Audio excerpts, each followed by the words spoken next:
Hi, I'm Gina. I am the confidence and divorce coach for single moms, and I just wanted to hop on.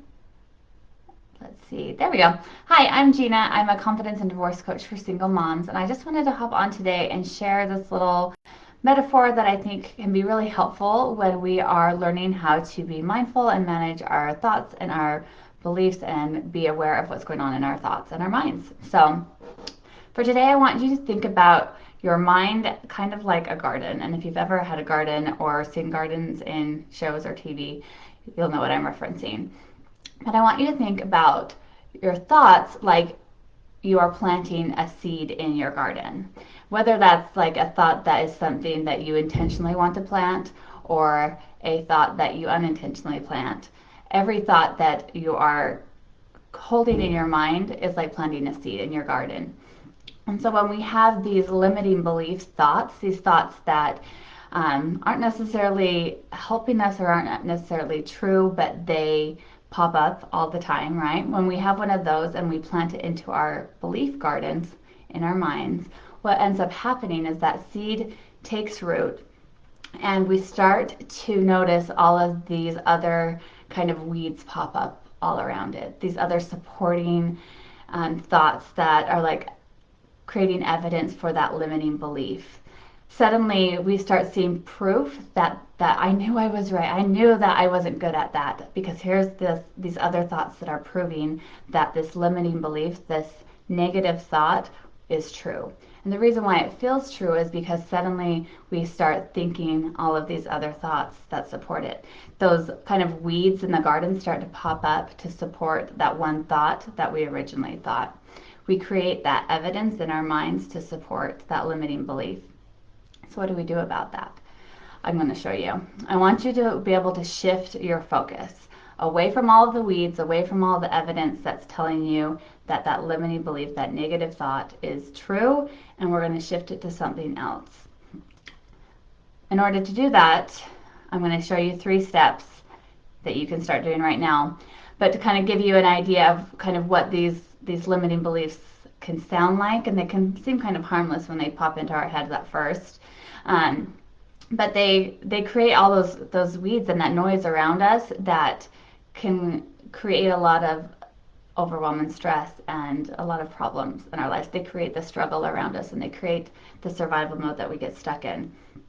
So, for instance, a lot of the times my clients will come to me with thoughts, these limiting belief thoughts that sound a lot like getting divorced broke my family, or my ex seems so much happier without me, right? Like he's moved on, he's getting remarried, and he's so happy, and I'm, over here miserable and sad.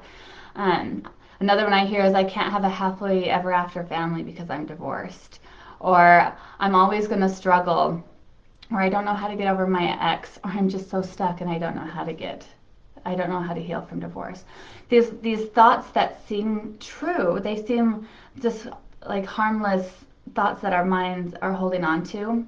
They are those little seeds that we plant into our belief gardens. And once we plant one of those weeds start to pop up. We start to find evidence to support us. That all of those weeds, that evidence that starts to pop up becomes louder and louder and stronger until we suddenly believe that that's 100% true, right? Like we're like, well, of course I can't be happy because I'm divorced. Of course my life is always going to be hard. I can't do anything about it.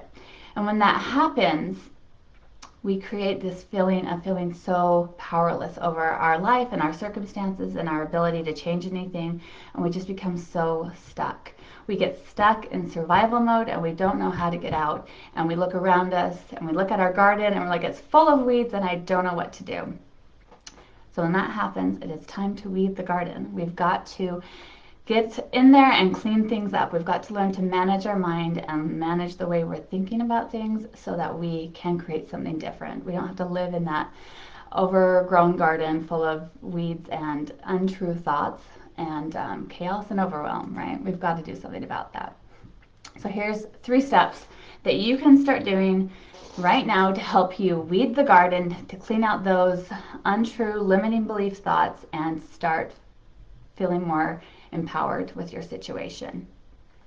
So step 1, I really want you to notice how you are feeling when you are kind of in the weeds. When you notice all of those weeds come up when you're like in that place of all of the disempowering thoughts about how stuck you are, how much in struggle you are, how much you are stuck in that survival mode, just kind of take inventory of how does that make you feel, right? Ugh, it's not a happy place to be.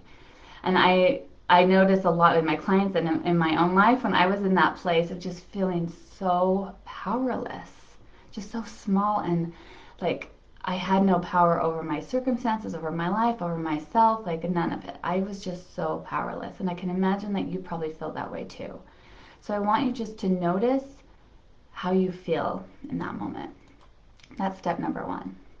Step number two is in that moment, stay present with yourself. I want you to ask yourself, how do you want to feel?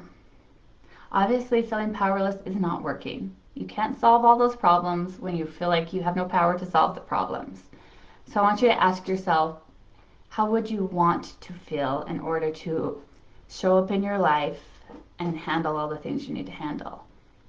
Maybe it is capable or confident or strong or just peaceful, resilient,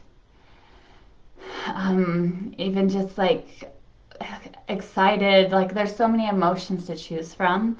I want you to just ask yourself, what do you wish that you could feel to be able to handle the things in your life? If you could just choose something to feel, what would it be that you would rather be feeling instead of powerless?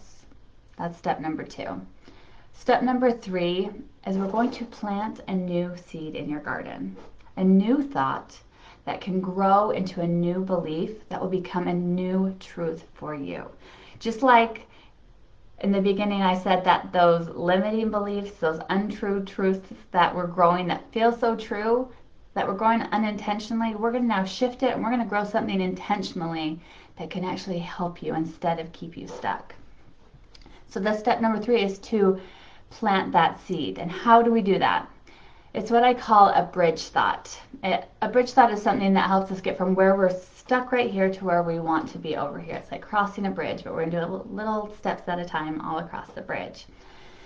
So I want you to think of something that is a thought, a belief about yourself that is true for you right now, that is headed in that direction, something more open and inviting and positive, that is not going to just focus on all of that negative, all of those weeds. So if you're struggling to come up with something, I have something you can borrow from me from right now. And this is something that I clung to in the beginning of my healing journey as well. And it's this thought, and you can totally steal it and plant it in your own garden as well. And this is the thought: I am learning how to rebuild my life after divorce. It's as simple as that. It doesn't have to be anything grand. It doesn't have to be that I'm like superwoman or anything else. It's that I am learning how to rebuild my life after divorce, which I am. It's true. I'm figuring it all out. So go ahead and take that thought or find something that sounds true for you. Build that one step across the bridge. Plant that seed in your garden, that new truth that you're going to work to cultivate and build, and put it in your belief garden. And then I want you to notice how that thought makes you feel. Just really slow down and notice in your body how you feel when you connect to this new little baby thought, this bridge thought that we're going to build together, that we're planting in your belief garden. How does this thought make you feel compared to all those other thoughts, the weeds that were growing over there? When we shift our focus from that over to this new thought that you're building, how does this one make you feel? I would imagine it makes you feel at least a little bit better, right? This is what we want to focus on. So every time those weeds get loud and crazy and you feel like they just are stealing all of your focus and all of your power and all of your joy, I want you just to remember that you also in that garden are growing this other belief. You're growing this belief in yourself that you are learning how to heal from divorce. And that, with love and attention, can grow other beautiful beliefs and strength and confidence in yourself the more time and attention you give to that one. So go ahead and water that new belief, give that one attention, and watch how it can blossom and build your belief in yourself. Hope that was helpful, and I hope you have a wonderful day. Talk to you next time.